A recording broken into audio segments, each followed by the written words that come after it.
Welcome in, everybody. My name is Letiredd, content creator over on Twitch, and I mainly stream and talk about Star Citizen. And today we're going to be watching Inside Star Citizen Alpha 4.0 patch report. So let's dive into that. All right. So this is a short one. I'm hoping we're going to get a lot more info about, how things are going to be when the patch drops. Probably not. But we'll probably at least get an idea of everything that's made it into it, and hopefully maybe a couple things that are around the corner. We'll see. It's December, and teams and studios around the world are working diligently to release Alpha 4.0 into all players' hands before the end of this year. And on this last ISC of 2024, we're going to take some time to revisit many of the aspects that we hope will make this patch the biggest in Star Citizen yet. So let's jump on in with Patch Report 4.0. Oh, and remember, this is just a quick summary. If you're looking for an in-depth, nitty-gritty of each feature, check out all those dedicated episodes we just did. You'll learn more from the developers than you ever will from me. So let's do it.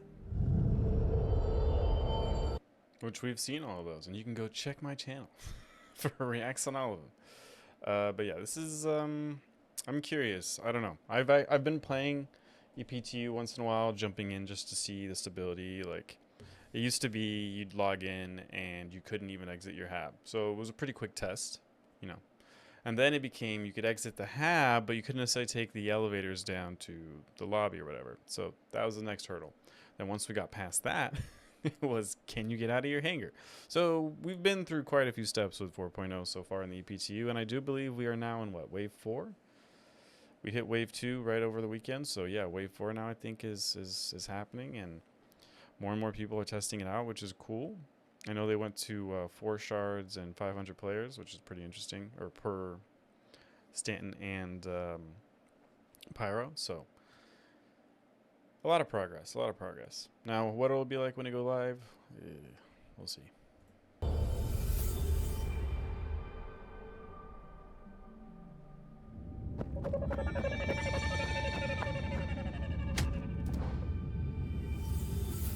See, that was actually something I had a problem with, Scott, is once I was actually able to get around and do stuff, I was able to complete one contract and then the second one bugged.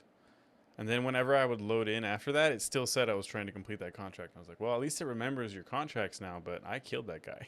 It's like, and what's up, Devil? How you doing? All right, let's get back to it. It's hard to pick the most important element of Star Citizen Alpha 4.0, but any conversation must start with the arrival of server meshing, the underlying technology that will increase player capacity and server performance for years to come, with its first iteration allowing for the largest expansion of Star Citizen's universe yet.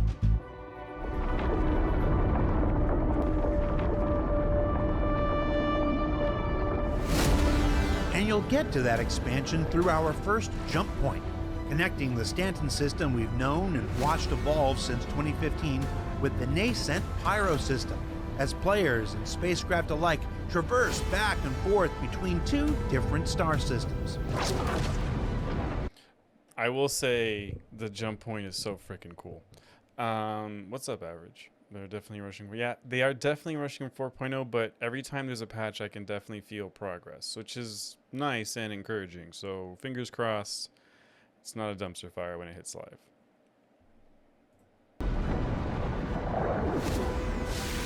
Of course, once you get to the Pyro system, you'll encounter a new array of space stations and asteroid bases, each providing opportunities and challenges galore as you navigate the worlds of Pyro's various factions like Rough and Ready, Headhunters, and the Citizens for Prosperity. And we got to talk about some of the names. They just don't scream gang. Rough and Ready does not scream dangerous gang to me. Maybe that's just me personally, but I don't know. Within these locations, you'll discover my pick for most exciting new feature of Alpha 4.0, the contested zones, where citizens will battle it out against NPC and player alike. This is so cool, and I am so happy for this. J'ai fait hier pour la première fois. T'as vu? Ouais, c'est vraiment impressionnant. Hein. Quand ça marche, quand c'est stable, quand tu... C'est méga kiffant. Alors, ils ont raccourci le truc, par contre. Alors, au début, c'était 2 minutes et demie. Après, maintenant, c'est devenu 1 minute 40 pour traverser. Moi, je trouve ça nickel. But yeah, no, going through the jump point for the first time is really impressive and very awesome. Yeah. Solving puzzles,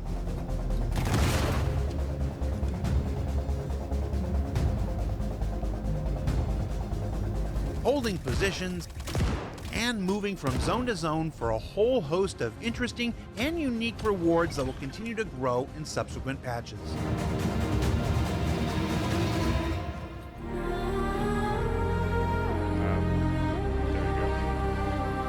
The Pedro Camacho episode of ISC was one of my favorite, along with the concept artist. I can't remember the name right now off the top of my head, but that was another fun. Gavin Rothery? No, something. The concept artist we saw a few months back was also one of my favorite episodes, and the music is great. And yeah, playing Pyro without the music, at least the first few times, is a shame. It's well worth it, and Pyro looks awesome.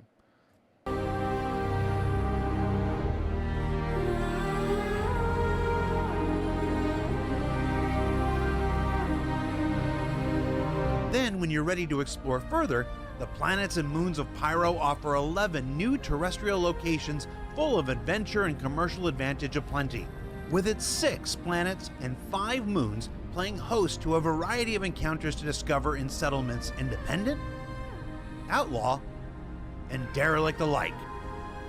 Junkyards where new mission types can be found, and even farms for those looking for a more peaceful life. And within and around those points of interest, you might encounter one of Star Citizen's growing library of creatures, with the addition of multiple quasi-grazer variants, the not quite domesticated Copion in service of their captors, and even the small and diminutive Alaprat.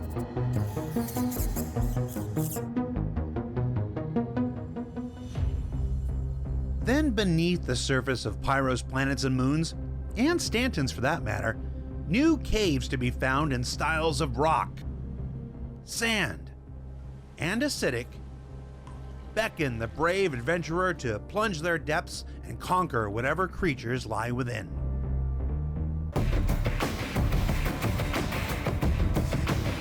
And throughout it all, 4.0 also includes the next major step forward in our ongoing economy overhaul and mission system refactors, with continuing adjustments to vehicle components, consumable weapons like missiles and torpedoes, fuel prices,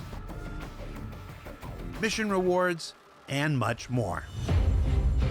And in FOIP news, those improvements demonstrated at this year's CitizenCon also arrive in the upcoming Alpha 4.0, including head rotation tracking, camera stabilization, a greater range of motion for big mouths, and overall refinements to the tracking algorithm itself.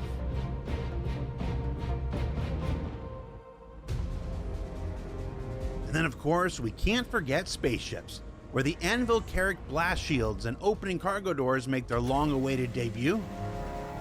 Let's just see that whole animation there. Yeah, splash shields. Do your thing.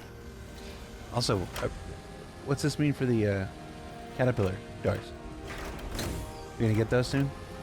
Should we cut that out? Let's go ahead and leave that comment, shall we? Thanks for bringing it up, Jared. We all want to know what's up with the caterpillar doors. What are you doing with them? Are you doing anything? Also, why doesn't the Carrick doors go down so that we can put more stuff? Because isn't it going to be a pain in the ass to stack anyways? I'm probably overthinking it. But welcome in, Banshee. How you doing?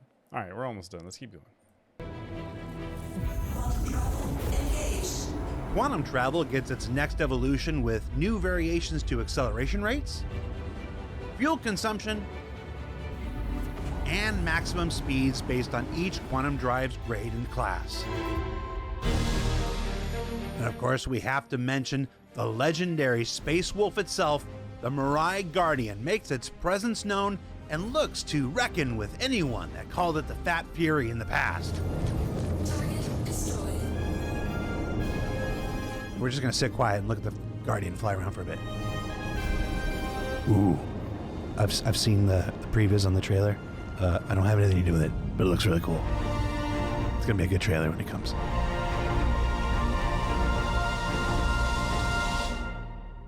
All in all, Alpha 4.0 is shaping up to be the start of a new chapter in the continuing story of Star Citizen's development. And while this will be the last time that we see each other before the new year, keep your eyes on the robertsspaceindustries.com website and social accounts for more details about its upcoming release. And from everyone here at Inside Star Citizen, thanks so much for letting us share the people and process of game development with you. Enjoy your holidays, spam John Crew with jalopy for me, and we'll see you all here next year. Funnies? Funnies? Damn it. I wanted funnies. But, okay. To sum up, we saw basically what's going to be coming out in Pyro with 4.0. We saw a couple... I hadn't seen the Alaprats, whatever they're called, the rats yet. So that was cool. I guess we had seen them as food. I had seen them as food, but I hadn't seen them as like a live animal running around, so... that was cool. What else? It's very nice to see reworks on the Carrack. It's unfortunate not to know more about the Caterpillar. And please, yeah, like Scott did, don't make it just some sort of like, we made it so that the doors fold downwards. No, like that, I felt like that was kind of lazy on the Carrack. But maybe they were time limited, and it was more important to have it at least accessible so you can do something with it. Because I'm still curious as to how annoying that's going to be to stack everything. But like I said, I'm probably overthinking it.